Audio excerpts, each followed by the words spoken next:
Nakaranas ng storm surge ang Binmali at Lingayen sa Pangasinan kasunod ng hagupit ng bagyong Christine. Sa Dagupan City naman, may nanatili pa rin sa evacuation centers para matapos silang maapektuhan ng bagyo. May unang balita live si Claire Lacanilaw Dungca ng GMA Regional TV. Claire?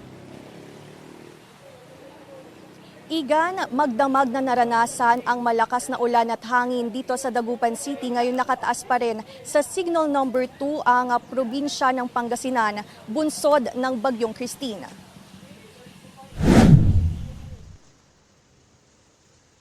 Kahit baha, sa downtown area, may mga establishmento pa ring nagbukas sa kabila ng nararanasang malakas na hangin at pag-ulan na dulot ng bagyong Christine.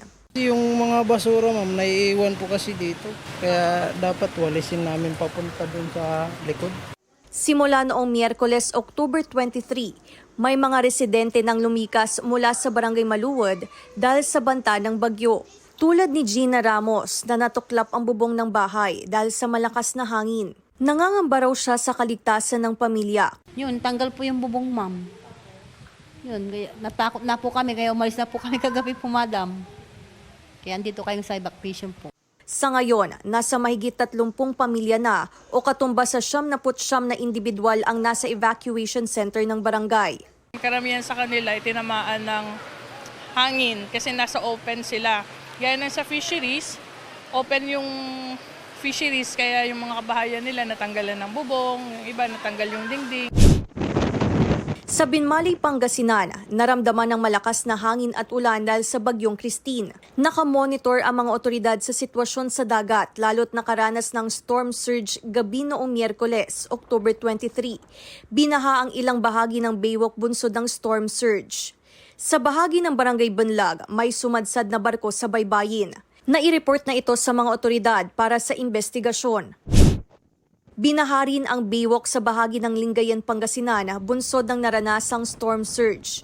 Umabot hanggang Capitol Beachfront ang baha. May ilang natumbang puno sa baywalk.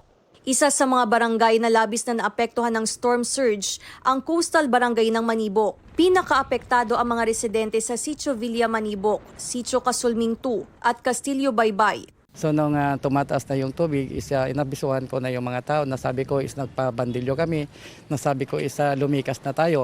Bukod sa Binmali at Lingayen, nakaranas din ng storm surge sa Alaminos City, Infanta, Dagupan City, San Fabian, Labrador, Sual at Bolinao. May mga inilikas na residente sa Narciso Sports and Civic Center Gymnasium sa Lingayen, Pangasinan. Lumikas po kami ng alas 3 kasi po yung bahapit lampas tuhod na po. Kasama ni Christian na lumikas ang 10 iba pang kamag-anak, kabilang ang kanyang kapatid na 8 buwang buntis. Mahirap po. Pati mga bata nahihirapan din po. Bukod sa mga inilikas sa Narciso Gym, may iba pang residenteng inilikas sa iba't ibang evacuation center sa Lingayen.